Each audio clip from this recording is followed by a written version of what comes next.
नमस्कार। इस दिल से के एपिसोड में हम उस विषय पे चर्चा करेंगे जिसके आधार पे हमारे गृह मंत्री जी सभी विपक्ष के नेतृत्व को जेल में भेजना चाहते हैं। ये तो 2014 से इनकी पॉलिसी यही रही है कि किसी तरीके से झूठा केस, फर्जी केस बनाकर विपक्ष के नेता को अंदर भेजकर जो विपक्ष के सरकारें हैं उनको डिस्टेबलाइज करके सत्ता में कब्जा कर लो।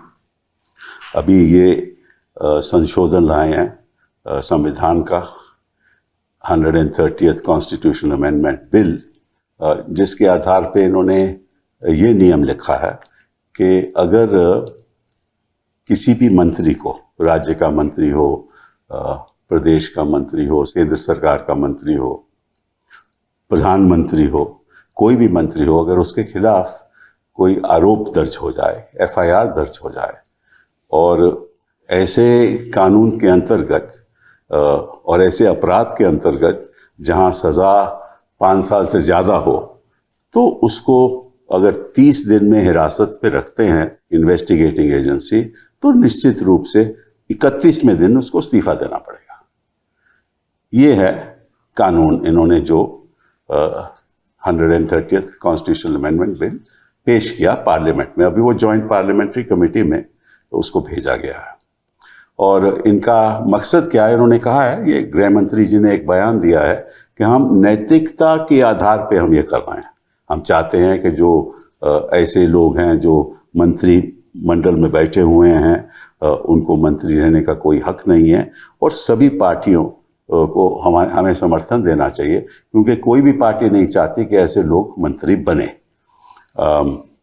ताज्जुब है कि इतने मंत्री हैं इनकी सरकार में जिनके बारे में इन्होंने खुलेआम आरोप लगाया, चाहे वो महाराष्ट्र में हो, चाहे केंद्र सरकार में हो, और भाषणों में कहा कि करोड़ों रुपए का घपला हुआ है, और उनको तो ये गले लगा लेते हैं।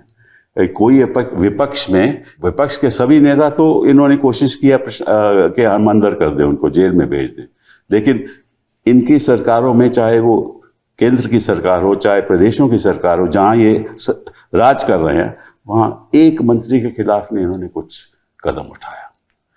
तो क्यों ऐसा हो रहा है, इसके पीछे का मकसद क्या है, इसके बारे में आज हम चर्चा करेंगे। हमारे साथ ऐसे लोग हैं जो ज़मीनी हकीकत जानते हैं, 2 ऐसे तो लोग हैं जो ज़मीनी हकीकत जानते हैं, और एक मेरे साथी हैं सुप्रीम कोर्ट में जो कानून के बारे में उनको बहुत ज्ञान है। तो पहले तो काका जी, आपका बहुत बहुत धन्यवाद। भूपेश जी हमारे, आपको तो सारे छत्तीसगढ़ में काका जी बुलाते हैं, हाँ, और आप किसानों से जुड़े हुए हो, ट्राइबल राइट्स की आप लड़ाई करते रहे हो। आपने MA आर्ट्स में किया, उसके बाद आप पाटन से कई बार आप MLA बने, कई साल आप MLA रहे, और दिग्विजय की सरकार में आप मंत्री भी रहे, चाहे वो ट्रांसपोर्ट मंत्री हो और कई और मंत्रालय आपने संभाले, और फिर आप रेवेन्यू मिनिस्टर भी बने छत्तीसगढ़ में, और उसके बाद आप मुख्यमंत्री बने, और रायपुर से आपने चुनाव लड़ा और जीते 2013, 2018, 2023, और बड़ा प्रयास हो रहा है आपको अंदर करने का। उसके बारे में हम अभी चर्चा करें, but thank you very much for being here. Manish ji, इनका तो आपसे बहुत स्नेह है क्योंकि आपको तो उन्होंने बहुत बहुत तंग किया, और आप पेशे से पत्रकार रहे और फाउंडिंग मेंबर ऑफ आप, और हमारे खिलाफ अपने बड़े अभियान चलाए 2015 से लेकर 2023 तक आप डिप्टी चीफ मिनिस्टर दिल्ली में रहे। जी न्यूज़ में एक टाइम पे आप एंकर भी रहे, पढ़ते भी थे, और राइट टू इन्फॉर्मेशन एक्ट में आपने बड़ा योगदान रहा, उसकी ड्राफ्टिंग में, और फिर आपने एजुकेशन संभाला और टूरिज्म संभाला और PWD विजिलेंस, और विश्व में वैसे चर्चा है आपकी एजुकेशन की जो नीति रही है। बहुत बहुत धन्यवाद आपका आने का। संजय जी, आप तो सुप्रीम कोर्ट में एक बड़े वरिष्ठ वकील हैं, हमेशा जनता के लिए लड़ते हैं, सिविल राइट्स की बात हो, लिबर्टीज़ की बात हो, हमेशा खड़े रहते हैं। और BCom आपने बॉम्बे से किया, 1989 में आप वकील बने, उसके बाद आप गवर्नमेंट ऑफ इंडिया के पैनल में रहे 96 से लेकर 2004 तक, AOR बने, और जो कर्नाटका का कावेरी और कृष्णा बॉर्डर का डिस्प्यूट रहा है उसमें आप वकील थे, और फिर निर्भया के मामले में एक अमायकस आपको नियुक्त किया गया और आपका बड़ा उसमें योगदान रहा। और जब शाहीन बाग में ये प्रोटेस्ट हो रही थी तो सुप्रीम कोर्ट ने आपको इंटरलॉक्यूटर बनाया कि जाके उनसे बातचीत करो, और आप लिखते रहते हो, टीवी पे आते रहते हो, तो आपको वैसे बहुत अच्छा काम कर रहे हो टीवी में आने का। बहुत बहुत धन्यवाद। कागज जी, ये बताइए कि आपके हिसाब से इनका मकसद क्या है? देखिए, अभी तक के जो ED, IT, DRI, CBI जितने वेपन्स थे इन्होंने उपयोग कर लिए। पहले जब ये छापे पड़ते थे तो लोगों को लगता था सच में बहुत बड़ा अपराधी है, बहुत बड़ा घोटालेबाज है। लेकिन जैसे जैसे समय बीतते गया उसमें से बहुत सारे लोग हैं जो इनके पार्टी में चले गए। चाहे अजीत पवार की बात करें, राणा की बात करें, शुभेंदु अधिकारी, उनके खिलाफ कोई आरोप थे? उनके खिलाफ आरोप तो थे, इन्होंने यही आरोप लगाते थे। अच्छा भाई, भोपाल में प्रधानमंत्री जी आरोप लगाए हैं कि अजीत पवार 70,000 करोड़ का घोटाला किया। अच्छा। दूसरे दिन वो पाला बदले और उप मुख्यमंत्री बन गए। हाँ, उसी जब इनके पास आ जाते हैं तो मतलब कि दूध के धुले हो जाते, दूध बिल्कुल पाक साफ हो जाते हैं। मोदी वॉशिंग मशीन में धुल जाते हैं उसके बाद बिल्कुल साफ। हेमंत बिस्वा शर्मा के खिलाफ कितना आरोप लगा, अब कोई आरोप नहीं है, उसको मुख्यमंत्री बना दिए, किसी को मुख्यमंत्री बना दिए। ये सारे या तो वहां समझौता करके वहां चले गए, वो ठीक। दूसरा जो नहीं है तो उसको जेल भेजो, ताकि पब्लिक परसेप्शन ये बने कि ये सचमुच में करप्ट है। ये क्योंकि मीडिया उसके हाथ में है, सारे उस प्रकार से किसी भी छवि बिगाड़ने में लोग कामयाब हो जाते हैं। लेकिन धीरे जैसे जैसे समय बीतते गया ये अब लोग समझ गए कि ये केवल हथियार के रूप में उपयोग कर रहे हैं, पार्टी को तोड़ने के लिए, प्रजातंत्र को कमजोर करने के लिए, नेताओं को बदनाम और नेताओं को तोड़ने के लिए और पार्टी को बदनाम करने के लिए इसका उपयोग कर रहे हैं। अब जिस प्रकार से सुप्रीम कोर्ट का जिस प्रकार से नजरिया, पहले जो सुप्रीम कोर्ट का नजरिया था और अब जितने केसेस हो रहे हैं उसमें जो नजरिया है, जो टिप्पणी जो आ रही है, वो तो बेहद, मतलब एक बार CBI को कहा गया कि पिंजड़े का तोता है, और अभी जो सुप्रीम कोर्ट ने उस टिप्पणी की है वो तो उससे तोता से भी बहुत खराब टिप्पणी की, ठग की तरह। गिरफ्तार तो करते जा रहे हैं, फिर भी कर रहे हैं, लेकिन कहीं तो है लोगों के बीच में, पार्टी के अंदर में भी, और दूसरी बात है कि न्यायालय की नजर में बात लग रहा कि हाँ गलत है। अब बात आ जाती है कि अब इसके बाद क्या, ये वेपन्स भी काम नहीं कर रहे हैं। जी हाँ।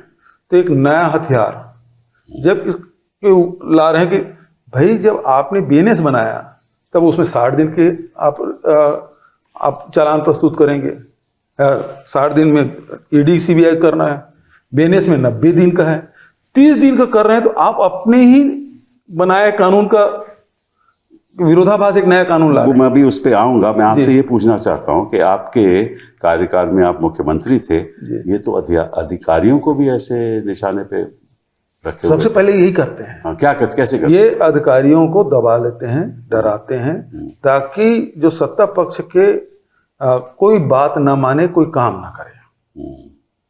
तो सबसे पहले अधिकारी वैसी डरपोक कौम है, बहुत जल्दी डरते हैं। तो उनको भी इन्होंने गिरफ्तार किया, गिरफ्तार भी किया, जेल में भेजे, और उनसे फिर स्टेटमेंट ले लेते हैं। हाँ, उनके पास स्टेटमेंट, जो स्टेटमेंट ना दे तो उसको जेल भेज दो, जो स्टेटमेंट दे दे उसको खुला छोड़ दो। तो वही स्टेटमेंट फिर मुख्यमंत्री मंत्रियों के खिलाफ उसको उपयोग करो। फिर मतलब इसमें यह है कि एक को पकड़ लिए, उससे बयान लिए, चार लोगों के खिलाफ, फिर उसको पकड़ लिए, फिर चार लोग, मतलब 16 लोगों को फिर पकड़ो, फिर इस प्रकार से काम चलता रहता है। हम अंग्रेजी में कहते हैं एवरग्रीनिंग ऑफ इन्वेस्टिगेशन, मतलब कि इन्वेस्टिगेशन आप करते रहो।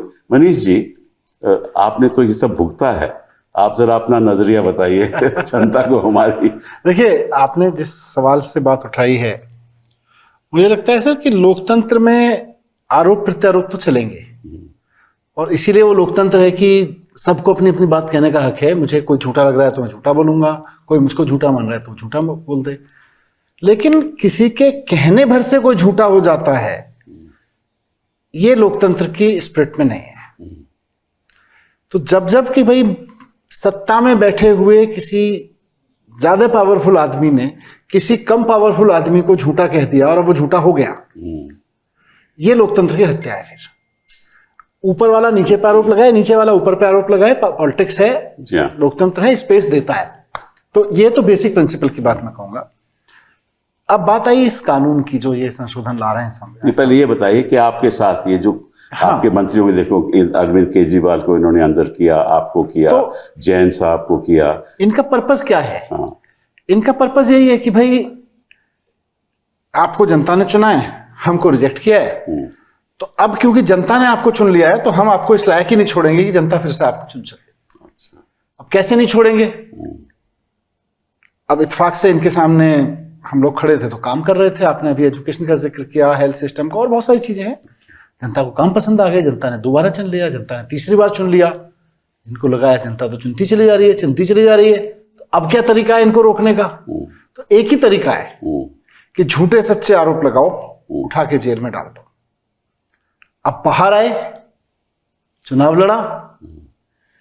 आप देखिए 5 साल इन्होंने आम आदमी पार्टी के किसी सीनियर लीडर को नहीं छोड़ा जिसको जेल में ना डाला हो, या जिसको तोड़ने की धमकी ना दी हो, या जेल में डालने की धमकी ना दी हो। और हमको तो सबको जेल में डाल ही दिया था 1.5 2 2.5 साल के लिए। लेकिन उसके बावजूद जब चुनाव होता है तो केवल वोट चोरी से जीतते हैं। अच्छा, अब ये दूसरा मतलब इन्होंने षड्यंत्र। हाँ, तो आप देखिए ना कि 43%, 44%, 1% का अंतर रह गया। भाई अगर जनता हमको करप्ट मान रही होती, जनता ही मान रही होती बहुत घटिया लोग हैं, गलती से चुन लिए गए थे 3 बार चुना, जी हाँ। तो जनता कहती है जी 2% 3% में निपट जाओ, 10% ले जाओ वोट। लेकिन इनका 1%, इनकी पुलिस इन्होंने यूज की, वोटें कटवाई, वोटें इन्होंने नई बनवाई फर्जी। उसके बाद पुलिस से वोट नहीं डालने दिया गया बहुत लोगों को। उसके बावजूद 1% का इन्होंने मैथमेटिक्स चुनाव जीत लिया। मैं इसलिए कह रहा हूं, अब इनको लगा यार ये तो चलो दिल्ली में इस तरह का मैथमेटिक्स चल गया, अब चलेगा नहीं है ज्यादा। इधर वोट चोरी का हुआ, चल रहा है ना, चारा उड़ गया। फिर उनको लगा साम दाम दंड भेद से चुनाव नहीं जीत पा रहे, जेल में डाल के चुनाव नहीं जीत पा रहे, अब कैसे खत्म करें विपक्षी पार्टियों को? तब उनको लगा कि अब एक ही तरीका है कि ऐसा कानून ले आओ कि जिसको मोदी जी कह दें कि जेल, उसका पॉलिटिकल कैरियर खत्म। मैं इसीलिए आपके कानून, जिस कानून की हम बात कर रहे हैं, मैं कह रहा था बहुत अच्छी बात है, हिम्मत करिए, चलिए करिए कि जिस आदमी को 30 दिन के लिए कोई एजेंसी जेल में डालेगी उसको मुख्यमंत्री पद छोड़ना पड़ेगा, मान लेते हैं। जनता ने चुना है और जनता जनार्दन होती है, लेकिन फिर भी चलिए आप एजेंसी को इतना पावरफुल बना देते हैं, आपकी सरकारों को इतना पावरफुल बना देते हैं कि जनता के चुने हुए मुख्यमंत्री को, जनता के चुने हुए मंत्री को आप जेल में डालिए और 30 दिन में उसका पद छीन लीजिए। बहुत अच्छी बात है। लेकिन अगर वो बरी हो जाए तो उसके बाद उस ऑफिसर को, उसके डायरेक्टर को और उसके मिनिस्टर या उसके प्रधानमंत्री को जेल में उतने ही साल के लिए डाल दीजिए जितने साल के आरोप आपने उस आदमी पर लगाया था जो बरी हो गया। अगर हिम्मत है तो ये दोनों कानून ले आइए ना।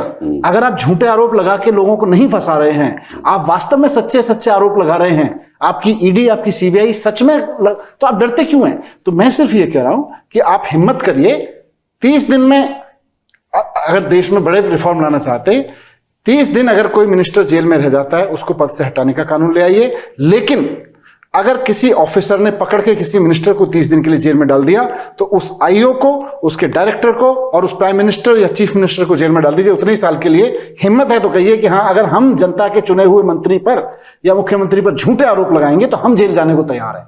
प्लीज, ये एक बहुत खतरनाक बात आपने कही है। इसीलिए कह रहा हूं कि हिम्मत आप दोनों करिए। नहीं, मैं और इसलिए खतरनाक है कि जो हमारे देश में जो ट्रायल होते हैं उसको तो 15-20 साल लग जाते हैं। तब तक ना कोई रहेगा जेल जाने कोई बात नहीं, बुढ़ापे में तो जेल कटेगी। बुढ़ापे तो ये बात चलेगी नहीं। जो प्रधानमंत्री, जो गृह मंत्री मुझको आज जेल भिजवा रहे हैं, उनको ये पता होना चाहिए कि 5 साल में, 10 साल में ट्रायल खत्म होगा तो 10 साल बाद 7 साल की जेल भिजवा। ट्रायल खत्म ही नहीं होंगे, ये पूरी प्रयास करेंगे ट्रायल ही नहीं कभी खत्म हो और आपकी करियर खत्म। मैं तो कह रहा हूँ हिम्मत तो करें, इतना कह रहे कि हिम्मत तो करें कि हमारे आरोप सच हैं। नहीं, उसमें वो भी अमेंडमेंट हो गए, वो 3 महीने फैसला हो जाए। हाँ, जल्दी फैसला होना चाहिए। 3 महीने फैसला, जैसे 1 महीने जेल में कुर्सी गई तो 3 महीने में 1-2 साल में फैसला होना चाहिए। 1-2 साल में फैसला हो, 2-4 साल में फैसला हो, और जिसने ये साजिशें रची, भाई अगर कोर्ट से आदमी बरी होता है तो साजिश के तहत किसी मुख्यमंत्री की कुर्सी छीनी ना आपने, जनता ने मुख्यमंत्री चुना, आपने कुर्सी छीनी। तो जिसने ये पॉलिटिकल साजिशें रची, उस पॉलिटिकल कॉन्स्पिरेटर को फिर पॉलिटिकल कॉन्स्पिरेसी के आरोप में उतने ही साल की जेल भेजो जितने साल के जेल भेजने का आरोप उसके ऊपर लगाए गए थे। नहीं, वो तो कहेंगे वो तो आपको प्रूव करना पड़ेगा। खैर वो अलग बात है। संजय जी, आप इसमें जो कानून की जो बारीकियां हैं वो जरा समझाइए। कानून में बारीकियां तो ज्यादा नहीं है। उनका तो यही कहना है कि अगर आप अंदर गए और 30 दिन के अंदर बाहर नहीं आए, आप पद से भी बाहर हो जाएंगे, उतना ही है। और 31वें दिन आपको कोई इस्तीफा देने की कोई जरूरत नहीं है, आप मुख्यमंत्री नहीं रहेंगे या प्रधानमंत्री नहीं रहेंगे। आपको आप 31वें दिन जेल में, आप प्रधानमंत्री तो रहेंगे, लेकिन किसी ऐसे प्रदेश में जहां विपक्ष राज कर रहा है वहां के मुख्यमंत्री नहीं आप रहेंगे, क्यों? प्रधानमंत्री प्रैक्टिकल देखिए, वो प्रैक्टिकलिटी की बात है, पर जो भी कानून बनता है आगे के लिए बनता है। इस देश में 400 सीट के साथ राजीव गांधी की सरकार जैल सिंह साहब डिसमिस करने वाले थे, ऐसा भी हुआ है। और हम बॉर्डर के उस पार देखिएगा, जब प्रेसिडेंट और जुडिशरी साथ हो जाते हैं तो वहां प्राइम मिनिस्टर बदल जाता है, चाहे नवाज शरीफ हो चाहे इमरान खान हो। ये बिल्कुल हमारे जो डेमोक्रेसी के लिए एक बहुत बड़ा खतरा है, क्योंकि आप पावर दे रहे हो पुलिस वाले के हाथ, जो आपको हिरासत में ले सकता है। आप पावर दे रहे हो उन जजों के हाथों में जो कह सकते हैं नहीं, आज हम सुनवाई नहीं करेंगे, कल करेंगे, परसों करेंगे। और वो जो 30 दिन का जो बैरियर है, उसके पीछे हम जो अंदर है वो और उसके वकील भागते रहेंगे। 31वें दिन वो तो वहां डिस्क्वालीफाई हो जाएंगे, और इस 30 दिन में आपके पीछे आपके जो सब साथी है वो सब निकल जाएंगे। अब महाराष्ट्र देखिए, सरकार कैसी बदली? सरकार तब बदली जब उन्होंने पहले वहां के स्पीकर के खिलाफ एक फैक्स से एक डिस्क्वालिफिकेशन भेज दिया था। तो स्पीकर अभी कोई और डिस्क्वालिफिकेशन तय नहीं कर सकता है, वो नो कॉन्फिडेंस भेज दिया था, कोई कुछ तय नहीं कर सकता है। और उस पीरियड के बीच में सब के सब चले गए, सब पहले आसाम चले गए, फिर यहां सरकार गिर गई और फिर वापस आ गए। ये तो नैतिकता की बात आप कर रहे हो। नहीं, नैतिकता नहीं, ये जो है, ये जो 30 दिन का पीरियड है, कैसे उपयोग होगा वो बता रहा हूं। अब एक सरकार है, अगले बार कोई और सरकार होगी, वो सरकार भी ऐसे ही करेगी। तो ये मैं तो किसी, आप समझते हो कि अगर इंडिया अलायंस या अगर जो भी विपक्ष की सरकार है वो भी ऐसे ही करेगी? मैं 5 साल का नहीं देखता हूं। अंतर नहीं, मैं 5 साल का नहीं देखता हूं। अच्छा, ठीक है। अगर आप कोई कानून बनाते हैं इस देश के लिए, लंबी समय तक चलता है। और हमारा, आपको तो पता है सर, हम कानून तो वैसे बन ही नहीं हाँ, कि जब भी कोई खराब कानून आता है, जाने में बहुत टाइम लगता है। टाडा आ गया, जाने में कितना टाइम लगा? पोटा आ गया, जाने में कितना टाइम लगा? तो नहीं, इसमें तो एक बारीकी ये है, इसलिए मैं आपसे आग्रह करना चाहता था कि यहाँ के कि कोई ईडी का अफसर या सीबीआई के अफसर आपको हिरासत में ले ले। अब इन्होंने बीएनएसएस में एक संशोधन किया है कि जो 15 दिन का जो पुलिस कस्टडी होती थी, वो प्रोसीजर से क्रिमिनल प्रोसीजर कोड के अंतर्गत, वो 15 दिन में ही, 15 दिन से ज्यादा 16वें दिन ही होती थी, ठीक है ना? अब उन्होंने प्रावधान कर दिया इस कानून ने कि वो 60 दिन तक चल सकती है और 90 दिन तक चल सकती है। तो क्या होगा कि जो ईडी का अफसर है वो कोर्ट को कहेगा कि साहब हम 3 दिन की पुलिस कस्टडी चाहते हैं, ईडी की कस्टडी चाहते हैं, क्योंकि हम इन्वेस्टिगेशन कर रहे हैं। और फिर 4 हफ्ते बाद कहेगा कि हमें 4 दिन की और चाहिए, क्योंकि 15 दिन वो 60 दिन तक ले जा सकता है या 90 दिन तक ले जा सकता है, ठीक है ना? तो मतलब कि वो इन्वेस्टिगेशन के द्वारा तो कभी बेल हो ही नहीं सकती। ये कानून में बदलाव लाया है कि ईडी का जो अधिकारी है वो आपको इन्वेस्टिगेशन करते करते ही 30 दिन गुजर जाएंगे, तो उसको तो कभी बेल मिल ही नहीं सकती। पहले कानून में बेल मिल सकती थी, और ये कानून कौन लाया? हमारे गृह मंत्री जी, उनको मालूम है इस कानून का। फिर उन्होंने बयान दिया, ये तो अगर किसी के पास खिलाफ कोई ठीक आरोप नहीं है तो 30 दिन में उसको बेल मिल जाएगी। तो ये बताइए, आप बता दीजिए कि बेल किसी को मिलती नहीं, बेल मिल जाएगी ना। अच्छा, बस दल बदल करना पड़ेगा, सरकार गिरानी पड़ेगी, अच्छा, उस शर्त में हो जाएगा। हाँ, पर आपके कार्यकाल में तो किसी को बेल मिलती नहीं मिलेगी आपको। केवल आपको सत्ता पक्ष के साथ आपको जाना पड़ेगा, आपको आपका मार के उस पार्टी में जाना पड़ेगा। ईडी के अरेस्ट होने पे किसी को नीचे से तो बहुत रेयर बेल मिलती है, हाँ, और सुप्रीम कोर्ट तक जाते जाते कितना समय लगेगा आपको मालूम है। तो आपको सुप्रीम कोर्ट नहीं दी बेल अल्टीमेटली, और 2 बार जाने पे दी। हाँ, 2 बार जाने के तो बाद। वैसे में मतलब कुल मिला के ईडी का जो काम था कि भाई अगर ओवरऑल देखें तो भाई देश में करप्शन कैसे रुके, लेकिन अब ईडी का पूरा काम हो गया है कि भारतीय जनता पार्टी कैसे बची रहे।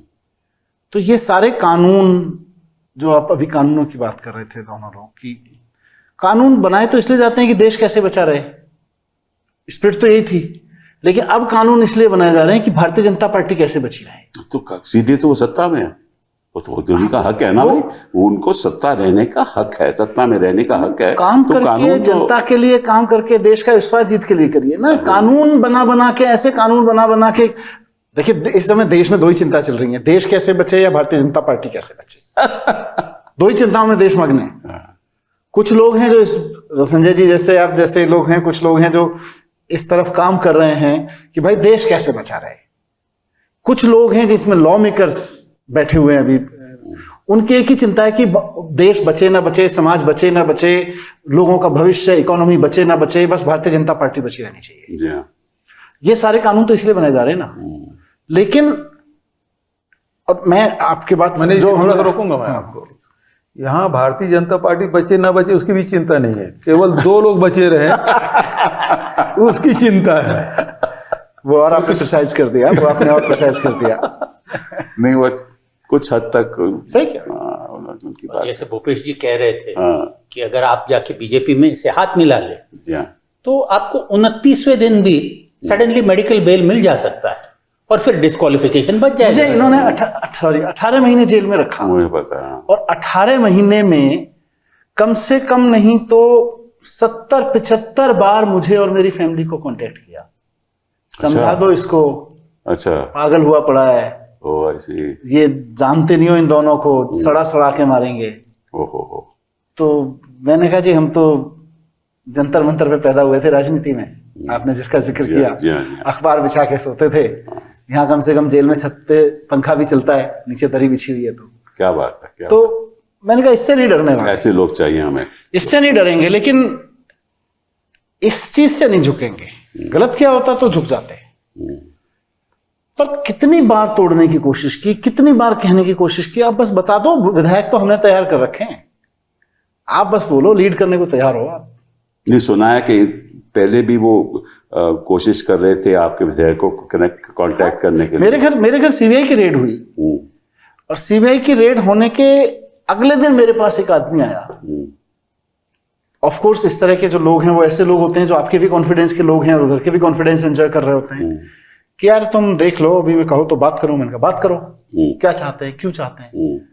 बोले वो अभी ईडी का केस बना रहे हैं तुम्हारे खिलाफ। अच्छा, और पूरी तैयारी है, पहले सीबीआई अरेस्ट करेगी, फिर ईडी अरेस्ट करेगी आपको, तो देख लो फिर। मैंने कहा क्या चाहते हैं वो? बोले देख लो कितने एमएलए तैयार हो जाएंगे।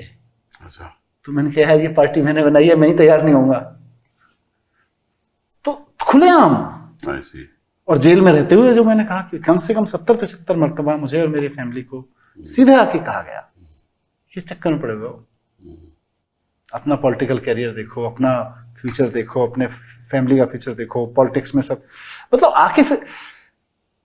अब इनकी प्रॉब्लम क्या है कि भूपेश जी जैसे लोग, हम जैसे लोग और बहुत सारे ऐसे लोग हैं जो इनसे डर नहीं रहे, जो इनके सामने घबरा नहीं रहे। तब इनको लग रहा है कि अच्छा घबराओगे नहीं, चलो एक और कानून का महाबाप कानून ले आते हैं। जी हाँ। ये कानून इसलिए है। भूपेश जी, आपके साथ भी ऐसा कोई हुआ experience? बिल्कुल यही हुआ। मैं तो 2000 देखिए झारखंड की जिम्मेदारी मुझे दी गई जी हाँ, जी थी, हाँ। और अमित अभी शाह तो पंजाब की जिम्मेदारी आप। अभी पंजाब की है। अब हम दोनों आमने सामने हैं। हम दोनों पंजाब ये अच्छा है। तो 2020 प्रभारी में बैठे हुए हैं। अमित शाह उधर कमान संभाले थे, इधर तो मैं कमान संभाला हुआ था। Yeah. हालांकि वहाँ बड़ी पार्टी तो झारखंड मुक्ति मोर्चा, लेकिन कांग्रेस भी अलायंस पार्टी, सरकार बन गई। और 8वें दिन हमारे यहाँ आईटी की छापा पड़ा 2020 से। फिर ईडी का आगमन तो 2022 में हुआ। इस बीच में अनेक प्रकार की खबरें आई। अच्छा। माँ बोला ये सब चीज नहीं होगा। 1-2 बार मीटिंग 1 से भी 2 से भी हुई। अच्छा। हाँ, लाइक सीधा नहीं बोलते थे, लेकिन ये एक मिल के जाता था, उसके 8वें दिन फिर छापा पड़ता था। अच्छा। मतलब मैं समझता हूँ किसी स्टेट में जो सबसे ज्यादा छापा पड़ा है वो छत्तीसगढ़ है, कम से कम 700 होंगे। और बहुत छोटे छोटे लोगों के, छोटे कार्यकर्ता है, कर्मचारी, छोटे कर्मचारी, ड्राइवर है, 3rd और 4th कैटेगरी के जो कर्मचारी है, उनको घर में भी छापा पड़े हैं। उस स्तर पे भी जाके वो लोग कार्रवाई किए हैं। और संदेशा वही, आ जाओ, आदमी बढ़िया है, पार्टी गलत है। इस प्रकार से सब बातें हुई। तो हमें समझ नहीं आता था क्यों बुलाया है भाई, लेकिन बाद में समझ आता था कि मैं उधर कुछ कमिटमेंट किया नहीं, इधर रेड पड़ना शुरू हो जाता था। जी हाँ। तो ये तो उनका काम करने मतलब कानून एक हथियार सा बन गया है जिसके द्वारा वो मतलब डिस्टेबलाइज करना चाहते हैं प्रदेश की सरकारों, विपक्ष की, अपने विरोधियों को भी, हाँ, अपने विरोधियों को भी। अपने विरोधी, मतलब वो तो पार्टी के अंदर भी है, वो बोल नहीं पाते। हम लोग, मनीष और हम लोग तो बोल पा रहे हैं। तो कम से कम हमको इतना संतोष है कि हमारे ऊपर कार्रवाई भी हो रही है, तो हम बोल पा रहे हैं। भारतीय जनता पार्टी के अंदर में जो लोग हैं वो तो बोल भी नहीं पा रहे बेचारे, उनकी स्थिति तो और बहुत बेहद खराब है। पहली बात तो कोई पार्टी स्टेबल बचे ना, उसको तोड़ लीजिए, उसके लीडर्स को तोड़ लीजिए, और तोड़ा ही है। पर फिर भी इनकी किस्मत से कही है, या देश की किस्मत से, या लोगों की अपनी किस्मत से, कि बहुत सारे लोग अपने दम पे खड़े हुए हैं। अब उनको कैसे तोड़ा जाए? तो उनको जेल में डाल दीजिए, जो डरे नहीं। अब जो जेल में जाने पे भी नहीं टूट रहे हैं, तो उनको कैसे खत्म करोगे? अब ये सारी लड़ाई इनकी वहां आ गई है कि उनको खत्म करने का एकमात्र तरीका है कि कानून ऐसा बना दो कि वो पदों पे बैठ, जनता चुन भी ले तो पदों पे ना रह पाए। जनता चुन भी ले तो जिस विपक्ष के नेता पे उंगली रखते हैं वो जेल में रहे। मतलब कोई सिरफिरा थानेदार या कांस्टेबल FIR कर दे, एक बार FIR हो गया तो फिर तो उसको कार्रवाई करनी पड़ेगी। जी हाँ। कोई आदमी कोर्ट में खड़ा हो गया, भाई FIR है लेकिन ये आदमी बाहर घूम रहा है, तो उस मंत्री को तो जेल जाना पड़ेगा। कोई सिरफिरा के प्रधानमंत्री के खिलाफ, कोई कांस्टेबल प्रधानमंत्री के खिलाफ FIR करके बैठ जाए चुपचाप, तो फिर क्या होगा? इसीलिए जरूरी है ना कि आप कानून को पावर दे रहे हैं, कानून के तहत किसी इंस्पेक्टर को या किसी रिजीम को पावर दे रहे हैं, तो उसकी अकाउंटेबिलिटी भी तो उतनी ही टाइट करिए ना। नहीं, तो for in the courts of his official duties उसके खिलाफ कुछ नहीं हो सकता। बात लीडर्स की नहीं है। चलिए हम 2 लीडर्स बैठे हैं, दो कानून के यहाँ विशेषज्ञ बैठे हैं जिन्होंने कानून को जिया है, बनाया है, लेकिन आम आदमी, हम लीडर्स का छोड़िए, मैं तो कह रहा हूं कि, और मैं तो जेल में 18 महीने रह के आया हूं, इसलिए बहुत अथॉरिटी के साथ जानता हूं। आप सरकार में रहे हैं, आप लोग ऐसे लोगों के मुकदमे लड़ते रहे हैं पूरे जीवन, जो लोग जेलों में पड़े हुए हैं, जिनका कोई कसूर नहीं है। हेमंत सोरेन को देखो, उन्होंने कई मुझे लगता है कि वक्त आ गया है कि ये बात उठाई जाए कि कानून में पावर किसी आदमी को दी जाएगी तो उतनी अकाउंटेबिलिटी भी उसकी फिक्स की जाएगी। आपको अगर मैंने ये पावर दी है कि आप किसी व्यापारी को उठा सकते हैं, तो आपके ऊपर ये अकाउंटेबिलिटी भी होनी चाहिए कि अगर आपने गलत तरीके से किसी व्यापारी को उठा लिया या किसी रिक्शा चालक को उठा लिया और आपने गलत तरीके से उसको प्रताड़ित किया किसी भी कानून का दुरुपयोग करके, तो उतनी ही प्रताड़ना फिर आपको भी मिलेगी। ये वक्त आ गया है। जी, सही बात है आपकी। मैं आपसे एक सवाल करना चाहता हूँ, कुछ उदाहरण दूंगा। मैं कुछ देख रहा था कि पिछले कई वर्षों में 2014 के बाद कितने कितने लोगों को अंदर किया गया, जेल में डाला गया, और वो सभी विपक्ष के ही नेता हैं। तोमर साहब आपकी पार्टी में, ठीक है, 30 दिन से ज्यादा अंदर रहे, ठीक है ना। मदन मित्रा TMC के कई महीने अंदर रहे, नवाब मलिक NCP के कई महीने अंदर रहे, सत्येंद्र जैन, अब तो उनके खिलाफ कहते हैं कि क्लोजर रिपोर्ट भी फाइल हो गई, वो भी कई साल अंदर रहे, 2 साल। पार्था चैटर्जी TMC कई साल अंदर रहे। मनीष, आपकी तो बात हो गई। देन अपना सेंथिल बालाजी और ज्योति प्रिय मलिक और हेमंत सोरेन और अरविंद केजरीवाल जी, आलमगीर आलम, हाँ, संजय सिंह, अनिल देशमुख, मतलब कैसे कई लोग हैं। और मुझे ये बताइए किस कोर्ट ने 30 दिन में कभी जेल बेल दी है?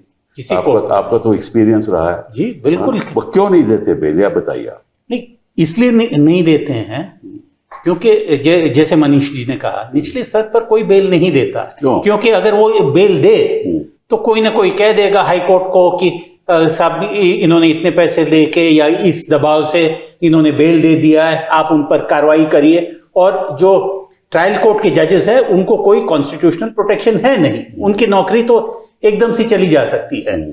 हाई कोर्ट पे जब आ जाए, हाई कोर्ट पे भी सीनियर जज उसके सामने आ जाता है, और बहुत सारे सीनियर जज ऐसे भी होते हैं जो सोचते हैं कि अगर हम यहां दे तो शायद हमारे करियर पे कुछ असर हो, तो बेहतर है कि सुप्रीम कोर्ट भेज दो।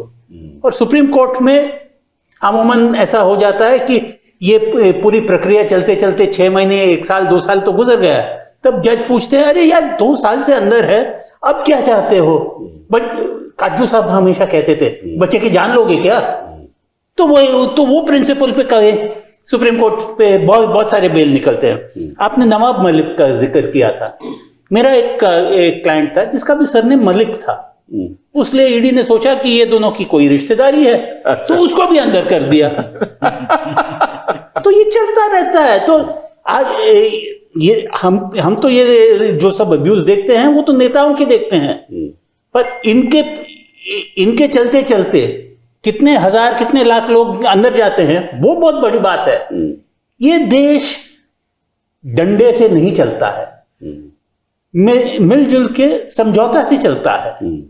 और अगर आप किसी को भी ऐसी पावर दे कि किसी को खत्म कर सकते हैं, तो वो पावर आजमाएगा ही। नरीमन साहब एक कहते थे कि power is delightful, absolute power is absolutely delightful.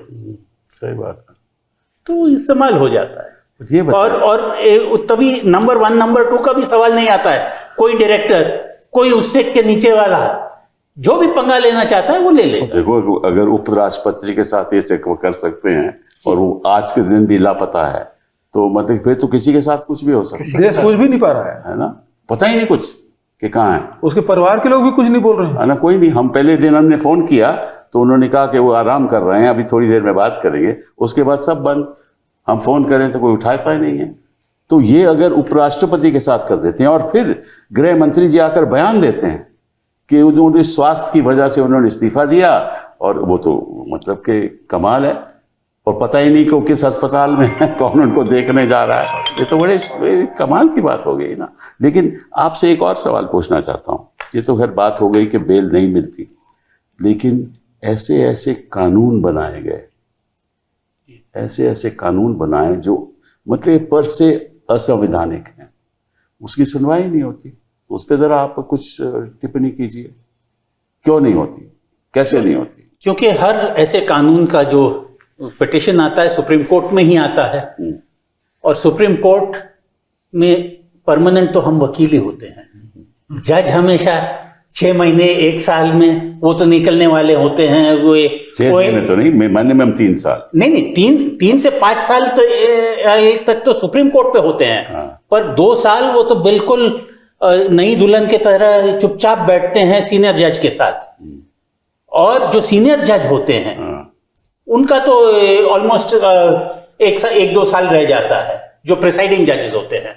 और जो चीफ जस्टिस होता है उसको अगर कोई बड़ा बेंच कॉन्स्टिट्यूट करना है, ये करना है, तो टाइम लगेगा, एडमिनिस्ट्रेशन सब उल्टा सीधा चलेगा। उसीलिए चलिए ये मामला बाद में देखते हैं, वैसा होता है। और उस बीच में जो सब बदलाव आता है जमीनी स्तर पर, उसे वापस नहीं ला सकते। नहीं, पर उसके बाद ऐसी जजमेंट्स भी आ जाती हैं सुप्रीम कोर्ट की, जहां मतलब कि बेल मिलने का कोई मतलब ही नहीं है। वो देखो, कुछ बच्चे जेएनयू के आज के दिन 5-5 साल बैठे हुए हैं जी।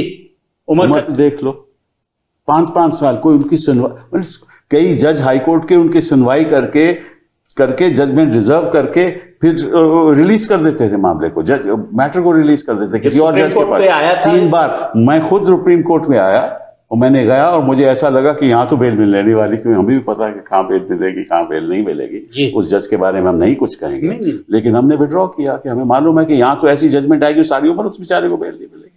नहीं, पर उससे पहले जो जज साहब थे वो बेल देने वाले थे। कहीं ना कहीं न्यायाधीशों की भी जिम्मेदारी है कहीं ना कहीं कि ऐसे कानून, देखिए नवाब मलिक की बात करते हैं, कुछ और लोगों की बात करते हैं, यहाँ एक पीएमएलए में कानून में, वो कानून तो लागू हुआ 2005 में, और अगर आपके पास कोई संपत्ति है, आपने कोई मकान खरीदा हो 1980 में, ठीक है, और वो किसी कानून के खिलाफ खरीद 80 में किसी कानून के खिलाफ खरीदा हो, तो उसमें भी 2005 का कानून लागू रहेगा।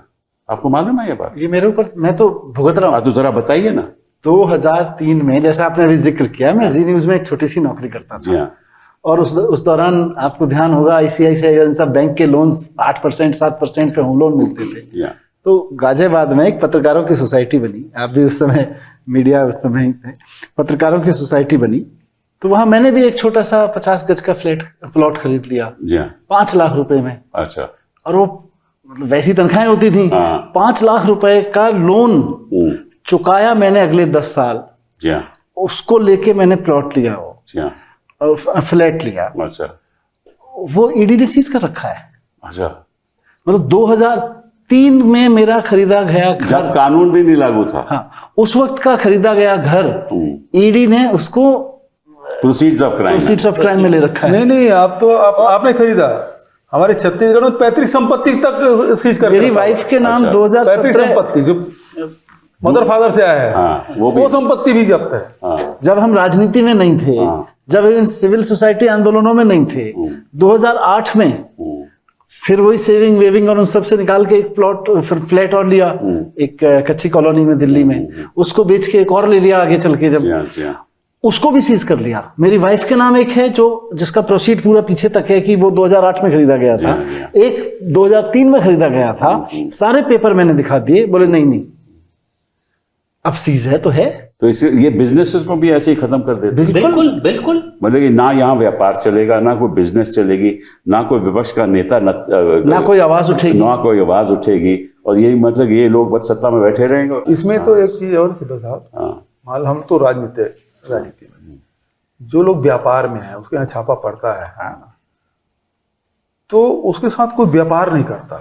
जी हाँ, बिल्कुल सही। उसके रिश्तेदारों के साथ कोई व्यापार नहीं करता। मतलब जो हमारे देश में, समाज में जो अछूतों की जो स्थिति वो उनके साथ पहले था, वो स्थिति जिसके यहाँ ईडी और सीबीआई के रेड पड़ जाए तो व्यापार में उसकी स्थिति, वो स्थिति बन जाती है, कुछ नहीं कर पाता।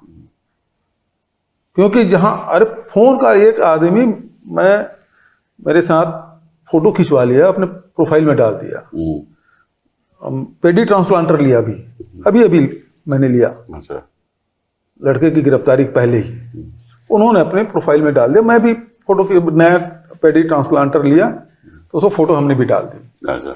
उस आदमी के घर में पहुंच गया तीसरे दिन सीबीआई केवल फोटो डालने से। माय गॉड, ये स्थिति है।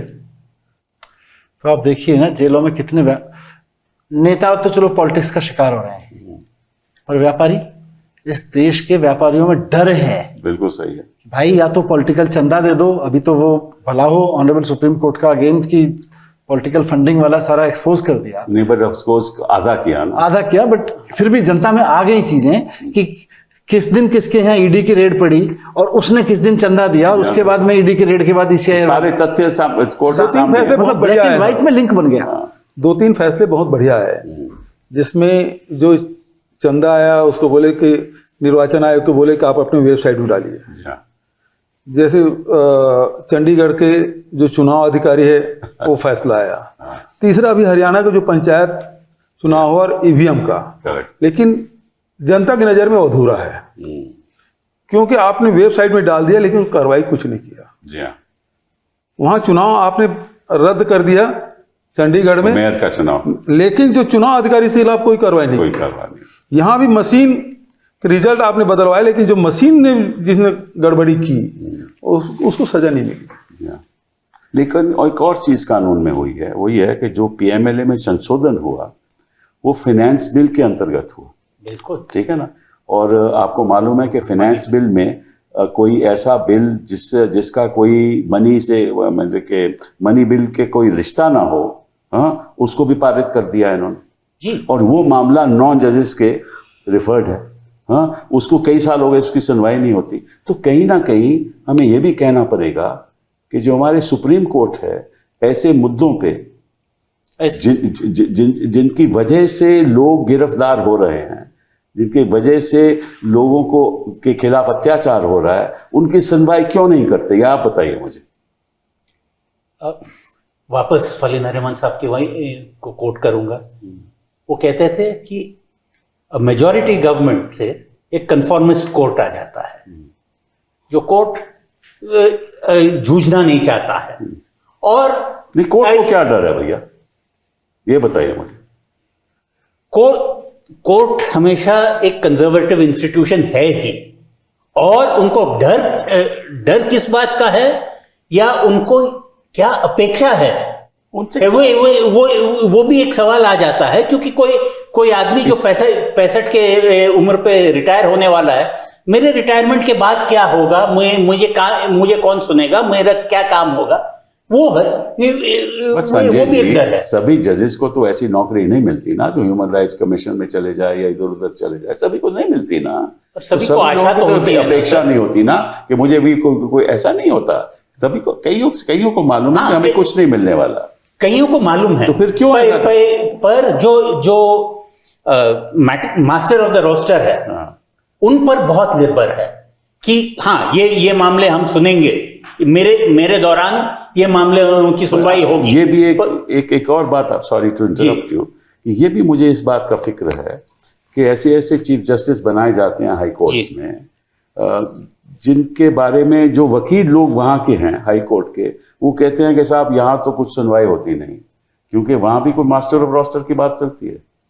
क्योंकि वैसे ही तो चलता है सिस्टम जो भी चीफ जस्टिस है वही रोस्टर बनाते हैं, तो ऐसे क्यों किसी एक ही केवल जज के पास जाते हैं? हाँ, वो ये वैसा होता है। और चीफ जस्टिस डिसाइड करता है कि कौन से केस की सुनवाई होगी और कौन सी नहीं, कौन सा मुद्दा। तो हमें कई लोग कहते हैं साहब यहाँ ये जज की नियुक्ति इस रोस्टर पे है, तो यहाँ तो कोई फायदा नहीं, यहाँ तो कुछ नहीं मिलेगा हमें, ये है ना? जी बिल्कुल। तो कहीं ना कहीं ये संदेह लोगों को है कि इस जज के यहाँ कुछ नहीं मिलने वाला। तो ये भी अपने आप में बहुत ही एक गलत संदेश जाता है जनता के बीच में। जो लिटिगेंट है वो बेचारा क्या करे? बिल्कुल, वो तो जेल के अंदर है, उसको मालूम है कि यहाँ कुछ नहीं मिलने वाले। आप उमर खालिद वाले मामले की बात कर रहे थे, क्योंकि आपको पता था कि उस जज से कुछ नहीं मिलने वाला था, पर उससे पहले वो मामला एक जज के सामने थे जिनको अचानक से हार्ट अटैक हुआ था। और वो जज साहब तो कह रहे थे कि 5 अरे मैं पेश हुआ तो उन जज ने कहा कि ये अंदर क्यों है, इसको बाहर आना चाहिए। और फिर वो तुरंत उनको बेचारों को हार्ट की तकलीफ हो गई, वो दोबारा कोर्ट में नहीं आए, किसी और के साथ चले गया, तो मैंने केस विड्रॉ कर ली। तो प्रॉब्लम जो मैं कहने वाला था, एक तो आप संविधान में संशोधन करके ऐसे कानून लाने की कोशिश करो, फिर एक नए कानून लाने की कोशिश करो, फिर संशोधन कानूनों में ऐसा करो कि सारा जो पावर है वो एक छोटे से अधिकारी को दे दो, आप सीबीआई अफसर को दे दो या पीएमएलए के अफसर को दे दो। वो आपके साथ कुछ भी कर सकता है, आपके घर जाता है, छापा मारता है, आपकी बीवी को बोलता है कि आप अपने 5 साल की, 10 साल की, 15 साल की रिटर्न दीजिए, बच्चों की रिटर्न दीजिए। ये होता है ना, बिल्कुल सबके साथ होता है। उनका क्या अधिकार है? लेकिन कोई कुछ नहीं कहता, न्यायाधीश कुछ नहीं कहते। आपके मोबाइल फोन ले लेंगे, उनके पास कोई एविडेंस नहीं रहेगी, मोबाइल फोन से पता करेंगे कि आपके और से कौन से कॉन्टैक्ट्स हैं। बताइए ये किस किस्म के कानून है और किस किस्म का न्याय है? अभी तो आप लोगों ने एक बिल और पास किया ना, हाँ, कि अब आईटी वाले आपके मोबाइल ले सकते हैं, आपको व्हाट्सएप चेक कर सकते हैं, आप ईमेल चेक कर सकते हैं। तो प्रिवेसी की बात कहाँ गई? बिल्कुल प्रिवेसी की बात नहीं है, और इन्वेस्टिगेटिंग ऑफिसर को भी कुछ काम करना नहीं है। आप कोई आपको किसी मोबाइल ग्रुप में जोड़ देता है और उस ग्रुप में कोई कुछ कह देता है, कोई हमको ये करना है, हमको वो करना है, उसी के बेसिस पर कॉन्स्पिरेसी का चार्ज लगाया जाता है। दिल्ली राइट्स का जो पूरा केस है वो तो सिर्फ एक मोबाइल ग्रुप के चैट्स पे है। तो इन्वेस्टिगेटिंग ऑफिसर को कुछ नहीं करना है, साहब एक प्रश्न आपसे पूछिए। आप तो केंद्रीय मंत्री रहे हैं, बिजनेस रूल आप जानते भी हैं। अभी आपने कहा कि फाइनेंशियल बिल है ईडी का, इन्फोर्समेंट नहीं, ये तो है ही नहीं, ये बिल फाइनेंशियल थोड़ी ना, इन्होंने फाइनेंस एक्ट में हाँ। उसका संशोधन कर दिया, अच्छा, पीएमएलए का संशोधन कर दिया, जो फाइनेंस से कोई ताल्लुक नहीं रखता, कर भी नहीं सकते। तो मनी लॉन्ड्रिंग ये डिपार्टमेंट पहले तो इस फाइनेंस डिपार्टमेंट में आता था क्या? जी हाँ, जी हाँ, जी हाँ। अभी कौन गवर्न कर रहा है? देखो, आपने 1-2 की बात की ना, मतलब अभी कौन गवर्नर, तो 1-2 ही बंदे नहीं, मतलब रिपोर्ट किसको कर रहा है? ईडी रिपोर्ट तो आप फाइनेंस मिनिस्टर को नहीं कर रहा है? Technically finance minister, technically finance ministry, वैसे इन इफेक्ट कोई और वही मैं जानना चाह रहा था। नहीं, आपको मालूम है, आपको आप मुझसे कहलवाना चाह रहे हो। मैं तो केवल जानना चाह उनको वकील बनना चाहिए, क्रॉस एग्जामिनेशन अच्छा करते हैं। देखिए, आधे हम लोग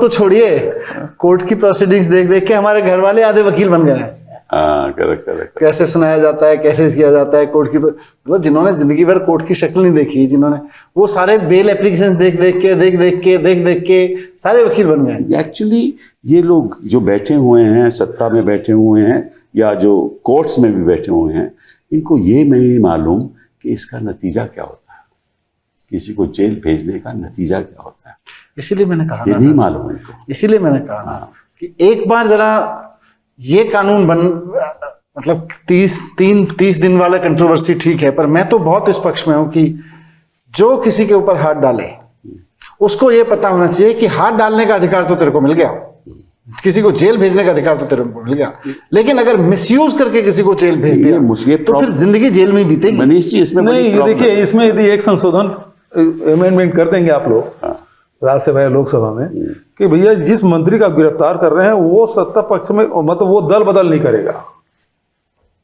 नहीं, ये तो मैंने कई बार वो दल बदल ना कर सके तो ये कानून आएगा ही नहीं। ये कानून एक्चुअली उन्हीं के लिए लाया जा रहा है।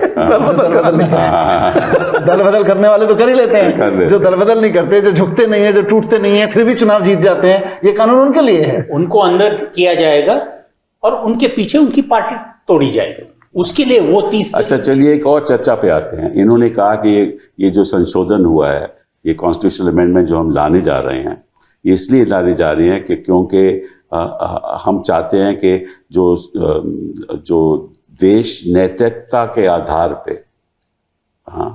चलना चाहिए, और अगर कोई इसके विरोध करेगा तो उसका साफ जाहिर है कि वो नैतिकता को पसंद नहीं करता। ठीक है ना? जरा ये मुझे बता दीजिए कि ये कितने नैतिकता के पक्ष में, इनका इतिहास थोड़ा बता दीजिए। इन पे नैतिकता नाम की कोई चीज तो है नहीं।